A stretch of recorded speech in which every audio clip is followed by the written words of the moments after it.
तो ये जो है d2x is equal to -4x आ गया। इसको अगर हम लिखेंगे तो वही फॉर्मेट जो है हमें मिल जाएगा कि d2x by dt² plus 4x is equal to 0।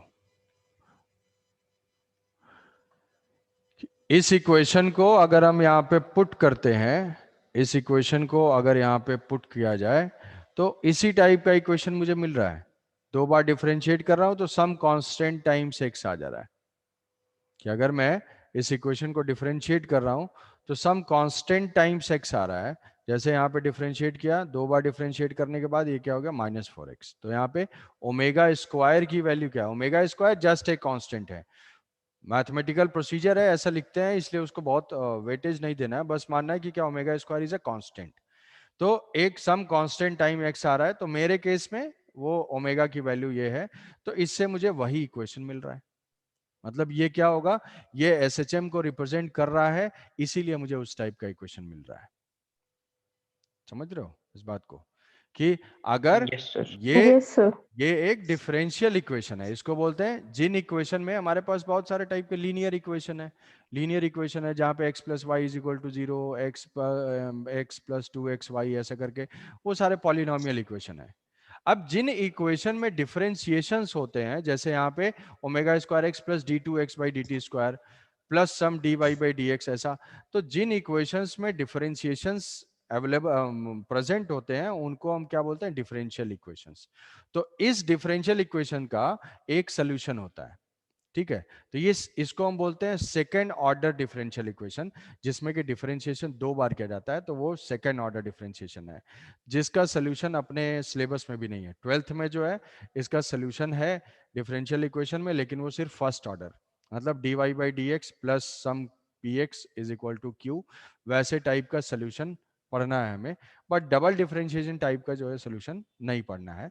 But फिर भी समझना है कि ये एक डिफरेंशियल इक्वेशन है, और इस इक्वेशन को सॉल्व करके अगर मैं वैल्यू निकालूंगा तो वो SHM को रिप्रेजेंट करेगा। भाई हर इक्वेशन का कुछ सोल्यूशन होता है। जैसे मान लो ये x plus y is equal to 2, ऐसे 2x minus 3 is equal to कुछ है। इस इक्वेशन का जो सोल्यूशन होता है वो रिप्रेजेंट करता है भाई कोऑर्डिनेट पोजीशन जो भी है, x y जो भी वेरिएबल है। तो यहाँ पे तो x पार्टिकल की पोजीशन है, तो इसको सॉल्व करके जो भी मैं निकालूंगा आंसर, वो क्या रिप्रेजेंट करेगा? पोजीशन ऑफ द पार्टिकल जो ऑसिलेट कर रहा है, जिसका SHM हो रहा है। तो मुझे क्वेश्चन जो दिया जाएगा, पहला कुछ पोजीशंस गिवन होंगे, जैसे कि मान लो मैंने तुम्हें ये दे दिया x is equal to sine 2t, और बोला कि ये बताना है कि साइन या कॉस ये जो है डिफरेंशियल इक्वेशन को सेटिस्फाई कर रहा है या नहीं।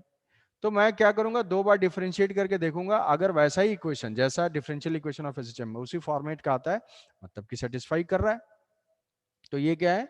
It represents HSM, it represents it represents SHM, it represents SHM। ये जो है SHM को रिप्रेजेंट कर रहा है, मतलब जिस पार्टिकल की पोजीशन इस इक्वेशन से रिप्रेजेंट की जाएगी वो SHM को रिप्रेजेंट करेगा।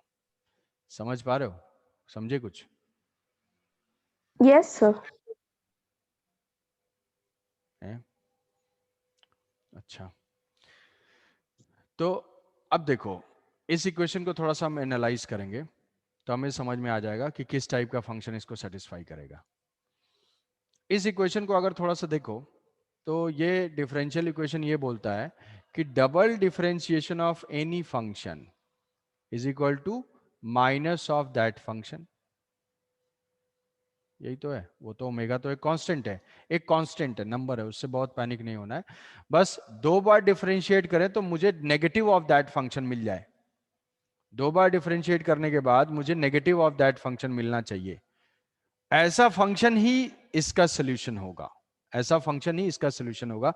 मतलब इसको सॉल्व करके जो भी मेथड है वहां से मैं x निकालूंगा, तो वो उस फंक्शन की ये प्रॉपर्टी होगी कि मैं दो बार डिफरेंशिएट करूंगा तो वापस नेगेटिव ऑफ दैट फंक्शन मिल जाएगा। और ऐसी प्रॉपर्टी हमारे साइन या कोसाइन के फंक्शन में हमेशा होती है। जैसे साइन को डिफरेंशिएट करेंगे एक बार तो वो कॉस होगा, फिर से उसको डिफरेंशिएट करेंगे तो माइनस साइन हो जाएगा, मतलब नेगेटिव ऑफ ओरिजिनल फंक्शन आ जाएगा। कॉस को करेंगे तो कॉस होगा माइनस साइन, और फिर दोबारा साइन करेंगे तो वो हो जाएगा माइनस ऑफ दैट कॉस। तो साइन या कोसाइन के जो फंक्शन है उन फंक्शंस को हम बोलते हैं हार्मोनिक फंक्शन। साइन कोसाइन का नाम है हार्मोनिक फंक्शन। तो इसीलिए इसको अगर हम कभी भी सॉल्व करते हैं, इसको हम कभी भी सॉल्व करेंगे, तो मुझे साइन या कोसाइन का कोई भी फंक्शन होगा, जैसे कि ये y is equal to a sine t, y is equal to 4 cos t, y is equal to 2 sin t plus 4 cos t, ऐसा कोई भी इक्वेशन होगा वो बाय डिफॉल्ट इसको सेटिस्फाई करेगा ही करेगा हमेशा, क्योंकि साइन कॉस की प्रॉपर्टी है। नहीं नहीं समझ पा रहे हो? जैसे इसी को सोचो कि अगर मुझे चेक करना है भाई कि ये बता दो कि weather it is representing the SHM और नॉट। किसी पार्टिकल की पोजीशन इस इक्वेशन से गिवन है 2 sin t plus 4 cos t, और इसमें से पूछा जाए कि ये बता दो कि ये एसएचएम रिप्रेजेंट करता है या नहीं, तो बिना घबराए हुए बिना डरे हुए सोचो कि मान लो एक बार डिफरेंशिएट करोगे, एक बार डिफरेंशिएट करोगे dy बाई डी टी, क्या आएगा ये 2 cos t 2 cos t minus 4 sin t minus 4 sin t। दोबारा डिफरेंशिएट करो फिर से cos minus 2 sin t plus minus 4 cos t। 4 cos t, तो ये क्या हो जाएगा, माइनस कॉमन हो जाएगा, क्या वही चीज आ गई? Yes sir। d2 square is equal to minus of y. तो यहाँ पे कांस्टेंट ओमेगा स्क्वायर की वैल्यू 1 है। ओमेगा स्क्वायर क्या है, एक जनरल। Yes sir। तो वो सारे फंक्शंस जो साइन का फंक्शन है, कॉस का फंक्शन है, या साइन प्लस कॉस का कॉम्बिनेशन है, तो वो हमेशा ऑलवेज एसएचएम को रिप्रेजेंट करेंगे। बोलो कुछ सो डाइजेस्ट। अगर वो साइन का फंक्शन कॉस फंक्शन और साइन या कॉस का combination, linear combination, a sine omega a sine t plus b cos t, इस टाइप का। तो सर तो फिर वो मतलब वो हमेशा एसएचएम का रिप्रेजेंट हाँ, करेंगे। वो हमेशा एसएचएम को रिप्रेजेंट करेंगे। मैंने डिफरेंशिएशन करके चेक कर लिया, फिर वहां से मैं कंक्लूजन ड्रॉ करके अपने दिमाग में रख लूंगा, क्योंकि बार बार ये पैदल रास्ता नहीं यूज करना है, टाइम वेस्ट है। क्यों ये काम करना इतना? सब्जेक्टिव में अगर तुम्हें ऐसा आता है कि भाई प्रूफ करो, क्वेश्चन ऑप्शंस दिए हुए होंगे कि which of the following function represents SHM, तो तुम्हें देखते ही समझ जाना है कि अगर ये साइन का फंक्शन होगा, कॉस का फंक्शन होगा, या साइन और कॉस का कॉम्बिनेशन होगा, तो वो हमेशा बाय डिफॉल्ट एसएचएम रिप्रेजेंट करेगा ही। तो मैं समझ जाऊंगा तुरंत देखने के साथ ही कि ये एसएचएम रिप्रेजेंट करेगा। उसको प्रूफ करने वाली बात होगी तो यहाँ से इज्जत से जो है डिफरेंशिएट करके दिखा दोगे कि ऐसे डिफरेंशिएट करने से वो डिफरेंशियल इक्वेशन फॉर्म हो रहा है, मतलब ये डिफरेंशियल इक्वेशन का सोल्यूशन है, मतलब वो एसएचएम को रिप्रेजेंट कर रहा है। समझे? सर अगर वो लाइक नॉन ट्रिग्नोमेट्रिक फंक्शंस वाला अगर होगा तो फिर हम लोग को नॉर्मल ये जो प्रोसीजर में जाके चेक करना पड़ेगा। और कोई फंक्शन इसको सेटिस्फाई ही नहीं करेगा।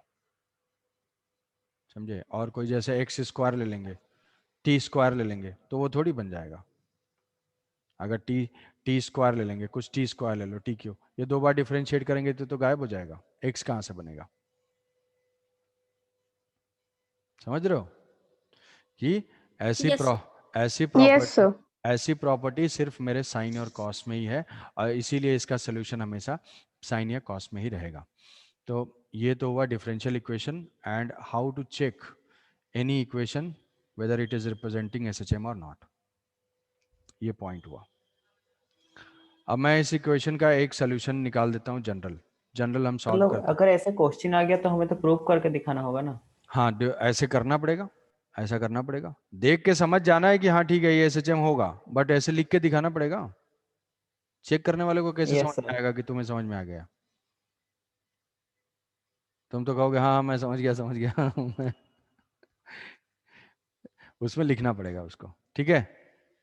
Yes sir. तो हम क्या करेंगे, हम इसका सोल्यूशन देखेंगे, solution of differential equation which is not required. Solution जो है वो रिक्वायर्ड नहीं है, फिर भी थोड़ा सा कुछ क्यूरियोसिटी के लिए है बस, कि अपना जो a है, a is equal to minus k by m. k by m into x ऐसा है, और k बाई एम को एज्यूम कर लिया है omega square, a is equal to minus omega square x. a को मैं यहाँ पे लिख लूंगा v square v dv by d x, v dv by d x. कोई पार्टिकल अगर SHM कर रहा होगा, SHM कर रहा होगा या ऑसिलेशन कर रहा होगा तो किस टाइप का मोशन होगा, यहाँ से वो स्टार्ट करेगा, एक्सट्रीम पोजीशन तक जाएगा, एक्सट्रीम पोजीशन से वापस वो लौट के आएगा मीन पोजीशन पे, फिर लेफ्ट एक्सट्रीम पे जाएगा और फिर वापस वो लौट के आ जाएगा मीन पोजीशन पे। एक साइकिल इसका कंप्लीट हो गया ये। तो इसको हम बोलते हैं पॉजिटिव एक्सट्रीम, इसको क्या बोलते हैं नेगेटिव एक्सट्रीम। पॉजिटिव एक्सट्रीम, और ये क्या अपना मेन पोजीशन है। तो ऑसिलेशन कभी भी होगा, सिंपल हार्मोनिक मोशन होगा तो भाई ऑसिलेशन, सारे ऑसिलेशन में ऐसा होता है, positive amplitude, negative amplitude, right extreme, left extreme, ऐसे। ये x इक्वल टू 0 पे पहुंच गया, बात ठीक है, ये बात तो ठीक है। अब इसको इंटीग्रेट करना पड़ेगा। अच्छा, यहाँ पे एक्सट्रीम पॉइंट पे वेलोसिटी क्या होती है, एक्सट्रीम पॉइंट पे वेलोसिटी 0 होती है ना? 0 भाई एक्सट्रीम, 0 सर। इसीलिए उसका नाम ही है एक्सट्रीम। एक्सट्रीम पे वेलोसिटी 0 नहीं होती, एक्सट्रीम तो और आगे जाता। इसको हम इंटीग्रेट कर देंगे। ये इंटीग्रेशन तो बहुत डिफिकल्ट नहीं है, आसान है, ये कर सकते हो। ये v हो जाएगा v square by two is equal to minus of omega square x square by two plus some constant, integration constant यहाँ पे।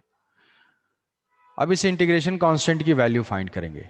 वैल्यू कैसे फाइंड करेंगे, हम एक वैल्यू पुट कर देंगे कि जब वो x is equal to a पे जा रहा है तो उस टाइम पे वेलोसिटी 0 हो जा रही है।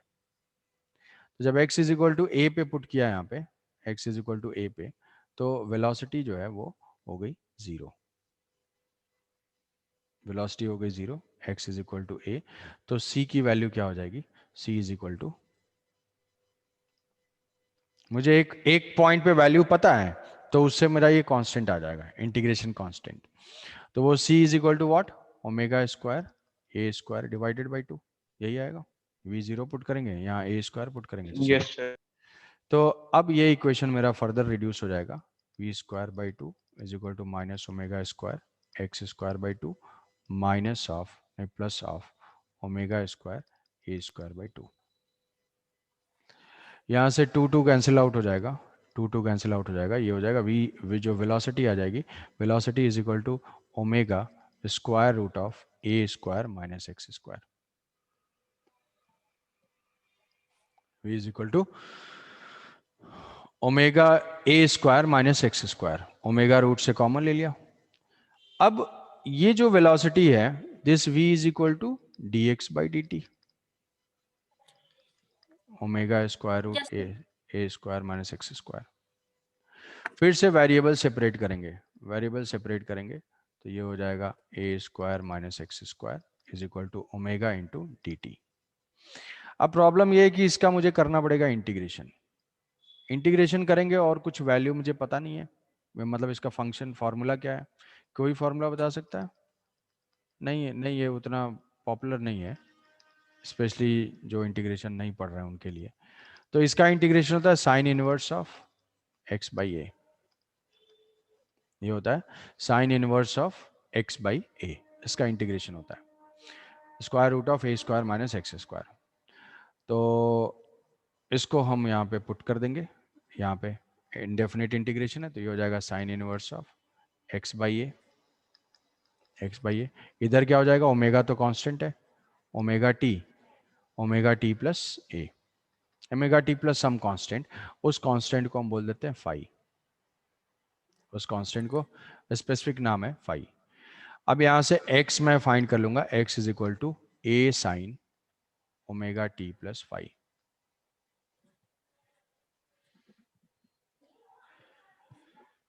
x is equal to a sine omega t plus phi.